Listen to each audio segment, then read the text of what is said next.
citou no início do programa a questão da humanização das empresas durante a pandemia, né? Mas a gente não explicou exatamente a humanização das empresas, né? O que a gente quer dizer com isso? Há muito tempo, o salário deixou de ser o único atrativo para que aqueles funcionários quisessem estar em uma determinada empresa, né? Naquele determinado ambiente, né, de trabalho. Hoje em dia, o ambiente de trabalho, ele conta muito também para que você tenha um bom desempenho, que você tenha motivação, né? E que você tenha boas ideias também para contribuir. Criatividade, né? Exatamente. A sua empresa é uma comunidade hoje em dia, né? Então a gente vai conversar sobre isso com a doutora Cristiane Romano, mestre e doutora em Ciências e Expressividade pela USP, pós-graduada em Gestão e Estratégia de Marketing. Boa tarde, doutora. Tudo bem? Boa tarde, Sérgio. Boa tarde, Leandro. Muito obrigada Muito obrigada por aceitar nosso convite. E esse assunto, né, doutora, ele se torna ainda mais importante por conta do momento vivido por todos desde o ano passado, que é a pandemia, né? O que mudou nesse período? Exato. Hoje a gente está vivendo um momento muito de incerteza.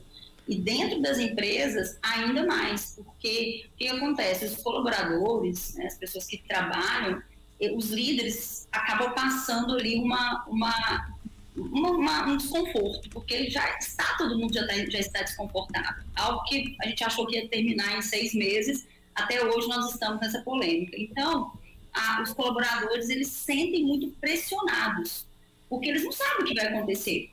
E isso faz com que exista um medo, que leva uma ansiedade, que leva uma dificuldade bem grande aí nesse processo aí. Uhum. E aí eu imagino que a comunicação ela é muito importante, né, nesse momento de incerteza e medo. Qual a importância, né, de ter uma boa comunicação, não só entre os colaboradores, mas da chefia com os colaboradores? Uma estrutura considerada mais engessada, talvez, tende a dificultar a comunicação? Sim, aquela comunicação antiga, que antes você vinha, falava que estava bom, falava, olha, elogiava, aí vinha com algum ponto negativo e depois vinha com algo para melhorar. Acabou. Hoje tem que ser uma estrutura mais aberta. O que é a estrutura aberta? São perguntas que você leve o colaborador, né, cada empresa tem uma nomenclatura, mas que você leve o colaborador a pensar sobre aquela determinada situação. Então, perguntar o que está acontecendo, como isso é para você, colocar mais uma desconstrução na comunicação juntamente com o seu colaborador. Por quê? Porque ele se sente protagonista. Nesse momento, principalmente, já estava mudando esse cenário da comunicação ser mais aberta. Porque antes a gente tinha o quê? Uma hierarquia de cima para baixo, e aí os colaboradores faziam essa comunicação mais horizontalmente. E aí eles tinham muito medo, né? Tem um certo receio de baixo para cima, ou seja, liderado para líder.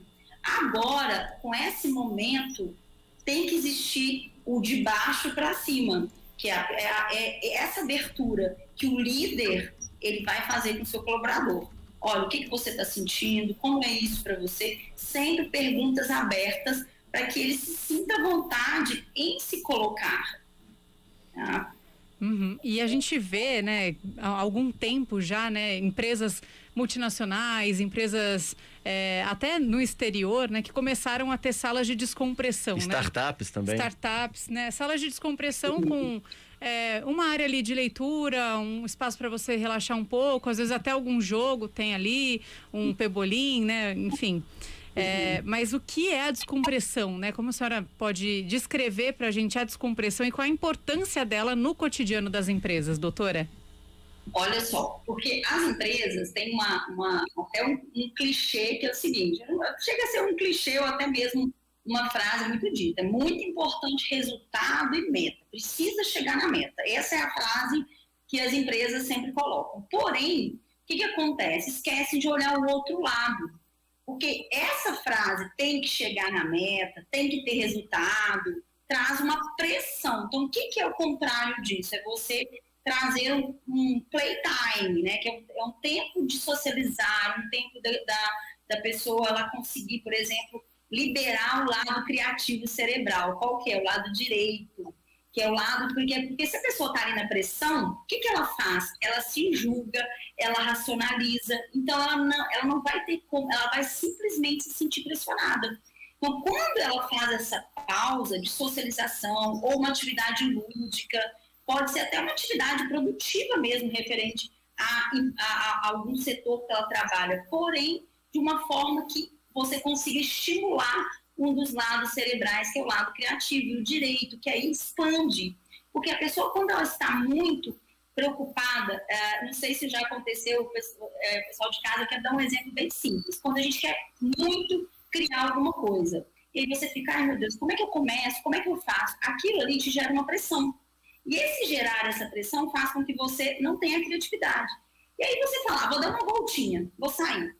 Faz uma caminhada, volta, a ideia veio. Por quê? Porque você saiu da pressão. Então, hoje, com esse momento que nós estamos vivendo, precisa tirar essa pressão. Então, uma das formas é essa, de você ter vários formatos que as startups já estão utilizando e funciona, porque você vai pela produtividade e não somente pelo resultado, pela meta. Uhum.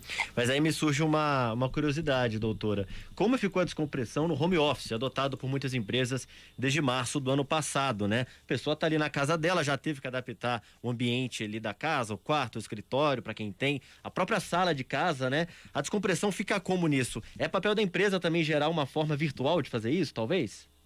Sim. Já tem empresas que já têm processo para o home office. Então, por exemplo, tem empresa que já leva, por exemplo, a cadeira que o profissional trabalhava. Isso é um detalhe, tá? Que isso ajuda bastante. Por quê? Porque o ambiente ele precisa ter a preparação para o colaborador. Ele precisa sentir que ele não está somente home office, que ele está ali naquele momento para ser produtivo. Qual que é a orientação? Levantar, tomar um café, se vestir de uma forma que ele vai se sentir naquele local e vai conseguir fazer ali aquele momento de descompressão, que, por exemplo, vamos supor que 2 em 2 horas, levanta da cadeira, dá uma caminhada, brinca com o filho, porque provavelmente o filho vai estar ali, ou até mesmo dá uma caminhadinha de 15 minutos, 30. Não, a gente não tem, assim, especificações diretas do que pode ser feito no sentido, assim, o colaborador, ele é livre. Então, tem alguns RHs que já começaram a desenvolver. Olha, em tal momento você vai fazer uma atividade lúdica. Nós temos também, por exemplo, eu tenho algumas empresas que eu atendo, que a gente tem os cursos que a gente ministra, que é muito mais lúdico. Então, a gente consegue trazê-los ali remotamente, online, mas para descontrair. Então, acaba que esse processo, ele sim dá para levar para o remoto. No entanto, tem que ter uma criatividade, uma didática bacana, porque senão ele fala assim, para que isso? Eu prefiro ficar descansando, eu prefiro fazer minhas coisas. E ter horários. Por quê? Porque ele não pode passar do horário que ele está acostumado, porque senão tem estafa. Então, tem todo um processo que cada RH, cada empresa já está começando a utilizar. E é bem interessante porque funciona. Porque aí o colaborador ele começa a seguir um processo. Ele precisa entender que aquele momento ali, o home office, que eu nem gosto muito dessa palavra, esse novo normal, porque está tão normal, a gente já está vivendo tanto, mas esse novo cenário faz com que a gente tenha que repensar realmente as nossas atitudes. Então, um cafezinho, tá? Qual horário que você fazia o seu café aqui na empresa? A gente vai fazer às 3 horas. Então, você vai continuar fazendo às 3 horas. Como fica muito sentado, levanta, dá uma esticada, conversa com a esposa, conversa com alguém. Enfim, é tentar trazer uma performance que você tem lá, não só performance de produção nem de resultado, mas aquela que te deixa mais tranquilo, que é aquela que te deixa mais relaxado. Não é fácil, tá, gente? Estou dizendo algo aqui que é bem complicado e que está sendo um desafio, mas as empresas estão já começando a fazer esse processo porque é realmente muito importante. E dentro dessa humanização das empresas, a gente tem também a diversidade, né? Qual o papel da diversidade no ambiente de trabalho para que ele fique um ambiente mais agradável para todos os colaboradores? Exato. Na verdade, é entender a individualidade de cada um, que é o modelo mental, como que cada um enxerga essa situação, ter momentos de você, até mesmo do seu líder, ou a pessoa que cuida do seu setor, se for o RH, ou se for um líder direto. O líder direto, agora, ele precisa sentar com o seu colaborador e entender o que está acontecendo. Vou dar um exemplo muito simples. Eu estava ministrando um curso no final de semana e um pai de uma criança foi levar a filha, para brincar, e ele continuou conectado. Então, quer dizer, a esposa não tinha como cuidar. Então, quer dizer, ele fez o papel, e o cargo dele é um cargo alto. Então, ele falou, olha, o meu líder precisa entender. Então, as pessoas já começaram a entender, mas isso, cada pessoa é de um jeito. Cada um vai lidar com a situação. Eu tenho várias pessoas que falam para mim, Cris, eu detesto o home office. Tem outros que falam, eu estou adorando, porque eu fico à vontade. Então, cada um vai ter uma forma. E dentro das empresas, isso vai acontecer demais. E vai agora, voltando, existe uma nova revolução de forma de humanização, porque vai ter que ser muito, vai ter que seguir um processo bacana, porque os colaboradores voltaram diferentes, já voltaram diferentes. Então, imagina agora, depois de tudo isso que a gente passou, está passando. Então, essa diversidade é o líder se conhecer bem os seus liderados, a empresa num todo, a cultura da empresa vai mudar, já está mudando. Então, muitas empresas de tecnologia já não vão mais voltar para a empresa em si, para os escritórios. Vão perceber que funciona. Agora, todo mundo funciona? Não. Nem todo mundo funciona. Por isso que a gente precisa observar a individualidade mesmo, porque alguns, até mesmo esses funcionários, um exemplo, uma empresa de 80 funcionários, resolveu a maioria ser home office agora, porque funcionou, mesmo voltando a liberar. Nem todo mundo, nem todo colaborador vai funcionar. E aí é importante fazer uma análise comportamental, uma análise de como que é essa pessoa, é o modelo mental, é como essa pessoa realmente ela se vê naquele ambiente, não só no ambiente casa, no ambiente empresa, porque agora o home office, a casa virou extensão do nosso trabalho. Uhum.